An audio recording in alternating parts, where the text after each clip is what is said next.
Welcome to Political Perspectives. We're talking today in the immediate aftermath of the presidential debate in Philadelphia. I'm Hugo Gurdon, editor-in-chief of the Washington Examiner, and I'm joined, as usual, by Byron York, our chief political correspondent. And Byron, you're in Philadelphia. It was a big night. It cannot be said that it was a great success for President Trump, can it? No, it wasn't. On the other hand, from the very beginning, watching the debate, I wondered how much difference this was going to make.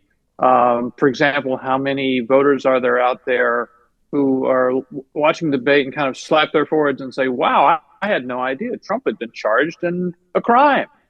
What I'm saying is the public knew a lot of this stuff. Now, right. Shortly after the debate, I was talking to a high-ranking Trump campaign official.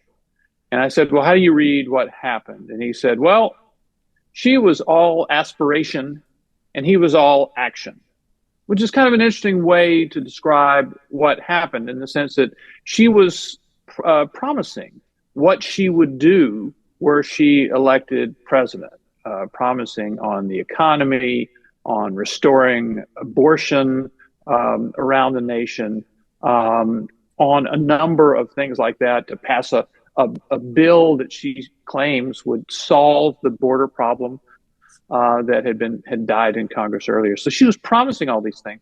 Now, this was a promise made out of necessity, because she's been vice president for 3.5 years and doesn't really have a record to run on. So right. She wants to create an opportunity economy. That's what she wants to do for us all.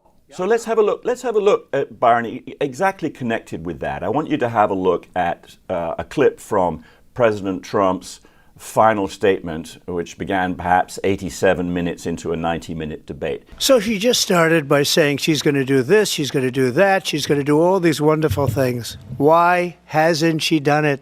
She's been there for 3.5 years. They've had 3.5 years to fix the border. They've had 3.5 years to create jobs and all the things we talked about. Why hasn't she done it? She should leave right now, go down to that beautiful White House, go to the Capitol, get everyone together and do the things you want to do, but you haven't done it, and you won't do it because you believe in things that the American people don't believe in. So Byron, there was President Trump in the final minutes. He had the last statement of the debate, and he finally started to talk about the fact that you were just discussing, which is Vice President Harris has been second in command of this hapless administration, which we've all been suffering from for nearly 4 years, for its entire time. So he finally started to link her with the failures of the 4 years of the Biden-Harris administration. But he hadn't really done that in the first 87 minutes of the debate.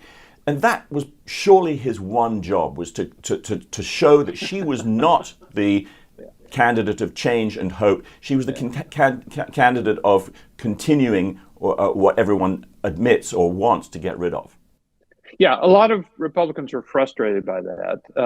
Not that they didn't like the statement. They liked it a lot. They thought it was Trump hit the nail right on the head. They just thought, why is he doing this in his closing statement? Why wasn't it his opening statement? They wanted to see that a lot earlier, because obviously in a long debate, a lot of members of the audience tune out after a while. They watch a little bit and then they're gone. Right. So if they left, they didn't see it. Right. So yeah. there was a fair amount of frustration in that. Yeah. It was a frustrating performance, I'm sure, for everybody on Team Trump. And their frustration must also have been with the moderators at ABC News, whose bias was really pretty clear, and who frankly did not put in anything like as respectable a performance as the CNN anchors in the debate between Biden and Trump. And I just wanted to have a look at another clip where they were fact-checking Trump in real time, and then they were letting things slide with Vice President Harris. And the one that really struck out to me is that she repeated the falsehood that Trump had referred to the Charlottesville racists as fine people, whereas it is explicit, if one actually watches the clip, that he was not referring to the racists and the rioters. Let's remember Charlottesville. where there was a mob of people carrying tiki torches, spewing anti-Semitic hate. And what did the president then at the time say? There were fine people on each side. You had some very bad people in that group, but you also had people that were very fine people on both sides. And I'm not talking about the neo-Nazis and the white nationalists, because they should be condemned totally.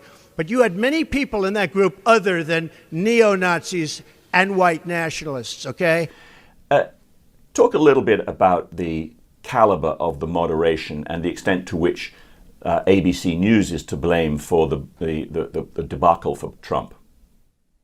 Well, I think they're 100% to blame for running a bad debate, not for Trump's performance necessarily, but certainly running a bad debate. And a lot of the questions seemed framed to help Harris, and clearly on the fact checking, they decided to cross a line and to begin fact checking Trump, which they did on multiple occasions, and not to fact check Harris. And so what you're going to have now in the aftermath of the debate is everybody does fact checks after a debate. They'll fact check what Trump said, and they'll fact check what Harris said. But now we have an additional thing, which is you have to fact check what the fact checker said. Right. And some of the things that they said were somewhat dubious. So, this is interesting. This debate happened the day after the Media Research Center, the conservative media watchdog group, came out with a study they had done of ABC News's coverage of the Harris campaign ever since the big switch on July 21st, all the way up until, I think, September 6th. And they found that ABC's coverage of Harris had been 100% positive in terms of statements that ABC reporters or anchors made, and that their coverage of Trump had been 93% negative. So the question was, would ABC conduct a debate that was fair and equitable, or would they conduct a debate that was along the lines of the way they cover the news in this campaign? And it turned out to be the latter. Right. Yeah. So it was a failure by ABC News, and it's something that should be remembered. But it also has to be acknowledged that Trump was ill-disciplined, and Harris was actually really pretty good at baiting him into discussing things which had nothing to do with what voters' concerns are. So that, for example, she got him to riff on how big the crowd sizes were at his rallies, and how many hundreds of millions he inherited or didn't inherit from his parents. So she can't talk about that. People don't leave my rallies. We have the biggest rallies, the most incredible rallies in the history of politics. That's because people want to take their country back. And Trump, your response? First of all, I wasn't given $400 million. I wish I was. My father was a Brooklyn builder, Brooklyn, Queens, and a great father, and I learned a lot from him. But I was given a fraction of that, a tiny fraction, and I built it into many, many billions of dollars, many, many billions. And when people see it, they are even surprised. So we don't have to talk about that. She managed to get under his skin, didn't she? Yeah, well, the Harris campaign from the very beginning has been really first-rate trolls. I mean, they do it a lot. You can see it in their rapid response, their internet presence.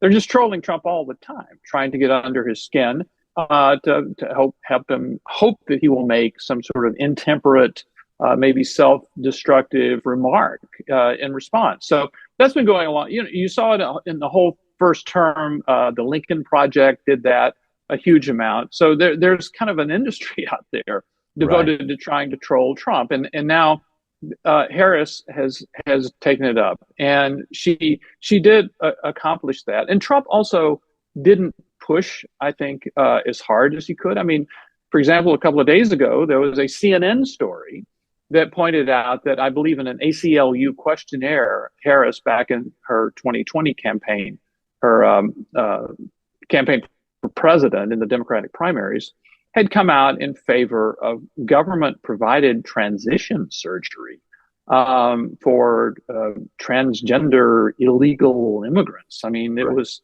it was pretty far out there on the policy scale. Kamala Harris was trying to get to the left of Bernie Sanders. She was trying to get to the left of Elizabeth Warren, and you really see that. Let's just take immigration and look at what she said here. She said on immigration, she made this open-ended pledge to end immigrant detention. She said she supported taxpayer-funded gender transition surgeries for detained migrants. She also said she supported taxpayer-funded gender transition surgeries for detained migrants. She actually said she supported that. She both wrote and answered in the affirmative when she was asked this. And it's something you could have pounded her with because she actually did it.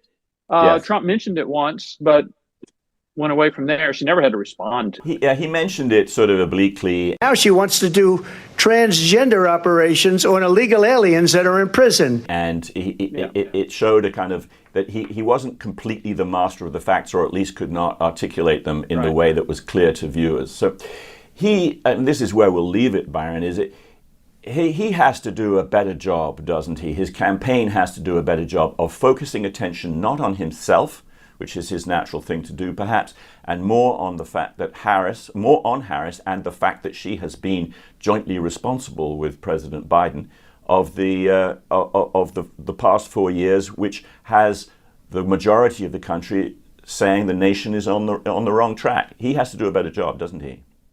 He does. And I mean, we know some things about voter attitudes, that they feel like they don't really know what Harris believes. And the reason they don't know is because she hasn't told them. But they also feel that she represents continuity from the Biden administration when the voters, would like to see change. And that Trump to them represents change more than Harris does. So those are kind of clues to maybe what Trump should be doing for the next several weeks, which is pounding on this very theme. But this is a case in which one of the candidates, is unusually well known to the voters. He was president, then he was a former president. He's the most famous person on the planet, and people have their opinions of him. And so it's just going to come down on election day, or election month, as we call it now, to voters looking at this saying, do I want more Joe Biden or not? Yeah. Well, so he still has time to make voters, to pull voters in his direction. We don't have any more time today, Byron. Thanks very much indeed for joining us, and we'll be back next time with Political Perspectives.